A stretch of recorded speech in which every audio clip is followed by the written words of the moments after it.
Wayanad government medical കോളേജിൽ ആദ്യ MBBS class പഠനം ആരംഭിച്ചു.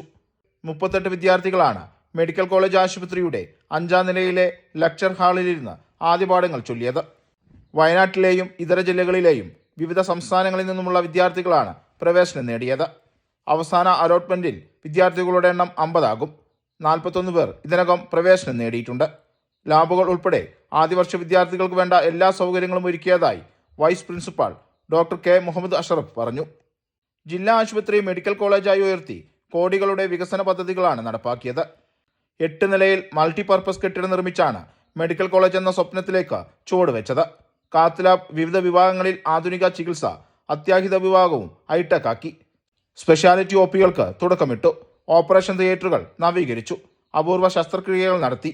പടിപടിയായി മെഡിക്കൽ കോളേജ് വികസിക്കുകയാണ്. നാഷണൽ മെഡിക്കൽ കൗൺസിലിന്റെ അംഗീകാരം ലഭിക്കാൻ മാനദണ്ഡങ്ങൾ ഓരോന്നായി പാലിച്ചു മുന്നേറി. കഴിഞ്ഞ അധ്യയന വർഷം പരിശോധന നടത്തിയ മെഡിക്കൽ കൗൺസിൽ അംഗങ്ങൾ നിർദ്ദേശിച്ച സൗകര്യങ്ങൾ ഉൾപ്പെടെ ഒരുക്കിയാണ് ഇത്തവണ അംഗീകാരം നേടി ക്ലാസ് ആരംഭിച്ചത്. News desk, true lens.